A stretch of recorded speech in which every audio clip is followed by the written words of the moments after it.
This is Tom Fox. I'd like to welcome you to the Compliance Week 2022 podcast series. Compliance Week is thrilled to be back 100% live and in person after 3 years apart.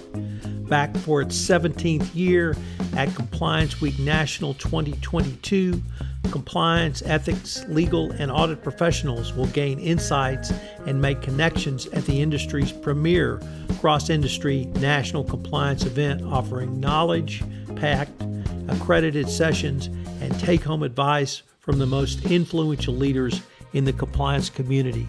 In this podcast series, we will detail some of the speakers and what they will be discussing at the event and why they're attending Compliance Week 2022. I hope you will join me in attending this conference, and particularly this year when it's literally the first major compliance conference which will be held live since the pandemic began.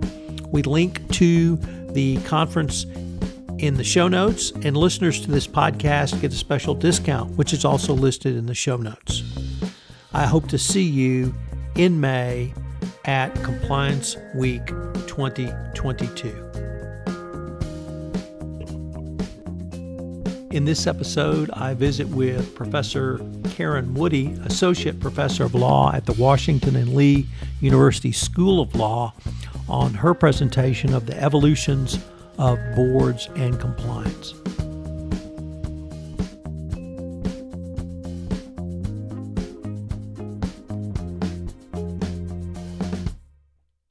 Hello, everyone. This is Tom Fox, back for another episode in our podcast series, Ethical Leadership, on the ever-changing compliance environment, Compliance Week 2022. Today, I have with me Professor Karen Woody.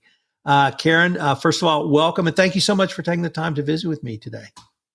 Always. I love visiting with you, Tom. Thanks for having me. Karen, could you tell us what your current role is? Sure. I am currently an associate professor at Washington and Lee University School of Law.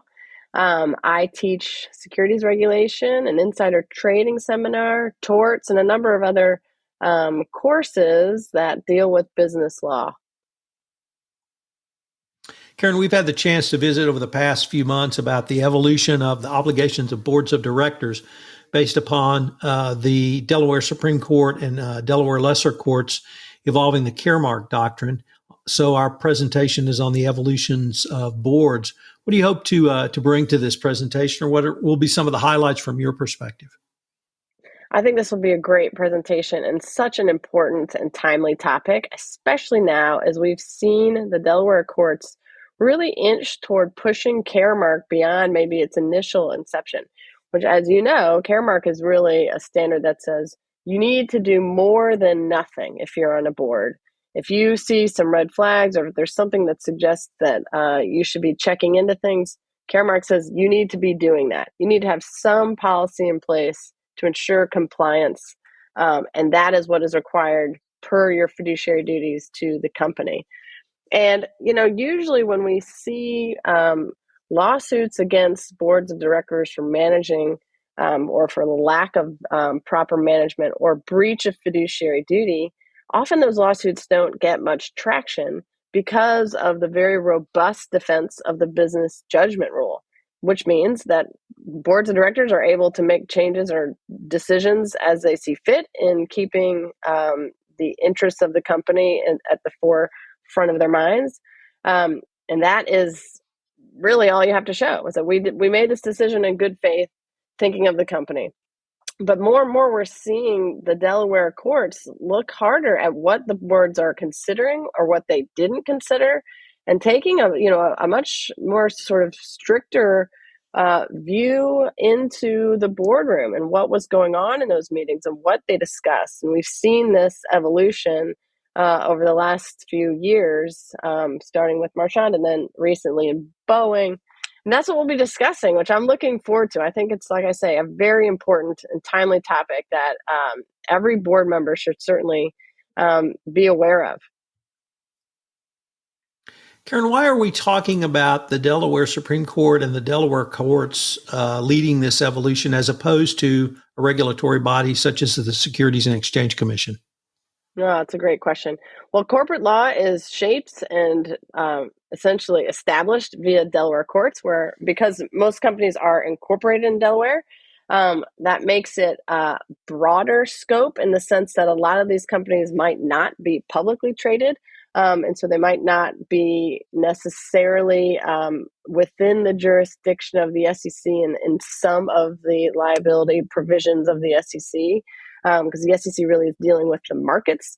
But Delaware courts and corporate law, it deals with corporations in sort of in any form, meaning privately held, publicly held. So Delaware law is in some ways more robust than a regulatory body that, like the SEC, that only deals with the markets, or the CFTC that only deals with futures and commodities. And so that's why Delaware law is immensely important, and that's why people take those decisions very seriously. Karen, for our final question, I wanted to change the focus a little bit and ask what you are looking forward to at Compliance Week 2022, or what you hope to get out of the conference, or any of those things. Sure, I'm very much looking forward to Compliance Week 2022. First, because it's nice to see people in person again. I'm thrilled that we'll be actually in person, present, as a nice sort of way to feel like we can connect with each other after this terrible pandemic we've all endured. So that's the first one. And then in that same vein, I'm very much looking forward to seeing old friends and colleagues. I practiced in DC for about 11 years, and a number of my old colleagues and friends from DC and have now, beyond, will be at this conference. It's going to be a great event with a lot of people, a lot of interesting stakeholders present. And so I'm just looking forward to connecting with those people again. Well, Karen, I'm greatly looking forward to seeing you in person at Compliance Week 2022. And thank you so much for taking the time to visit with me today. Of course. Thanks so much, Tom.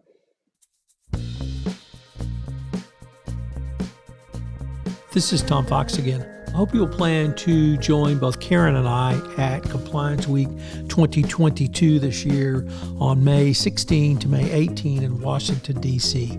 In addition to the great panelists and speakers, I'd also like you to consider the fact that this will be the first full compliance conference since the start of the pandemic. That means over 2 years. This will be a great opportunity for you to hang out with your compliance colleagues, check out a lot of the new vendors who have come into the compliance space, and really just celebrate all things compliant. So I hope you'll plan to join Karen and I at Compliance Week 2022. We look forward to seeing you there.